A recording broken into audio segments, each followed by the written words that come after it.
Le sommet Chine-Afrique doit s'ouvrir vendredi à Johannesburg, en Afrique du Sud. Le sommet de cette année marque le 15e anniversaire de l'établissement du Forum sur la coopération sino-africaine. C'est aussi la première fois que le sommet est organisé en Afrique.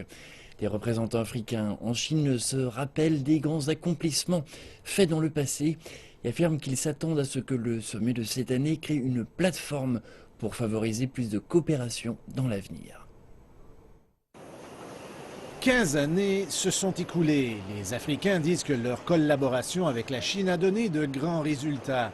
Et ils en attendent encore plus durant ce sommet. Vous savez, le bilan est très facile à faire. Il suffit de voir les grands agrégats. Entre 2000 et 2015, en 15 années, le nombre de projets, le montant des investissements, le nombre de cadres africains qui ont été formés en Chine, le nombre d'opérateurs économiques, mais aussi dans le domaine de la santé qui opèrent en Afrique.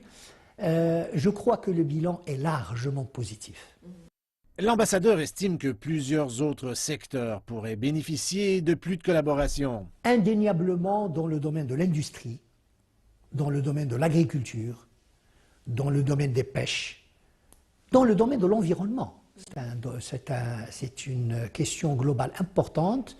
La Chine est largement impliquée dans ce domaine. On le voit tous les jours en Chine.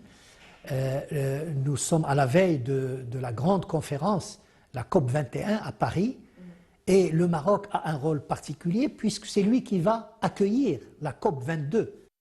Les ambassadeurs africains disent attendre beaucoup de ce sommet, le premier à être organisé en Afrique. D'abord, c'est un sentiment de fierté en tant qu'Africain, que ce soit un de nos pays qui reçoive cela, ce sommet. En témoigne la présence déjà signalée de plus de 40 chefs d'État qui seront donc présents. On s'est dit tout l'intérêt que suscite aujourd'hui ce sommet. La délégation ivoirienne sera conduite par le président de la République, avec le ministre d'État et le ministre de l'Intégration africaine. Nos attentes sont énormes. Nos attentes sont énormes par rapport à ce sommet parce que je vous disais tout à l'heure que le président Ouattara a entamé son deuxième mandat. La Côte d'Ivoire est le seul pays du genre sur le continent africain.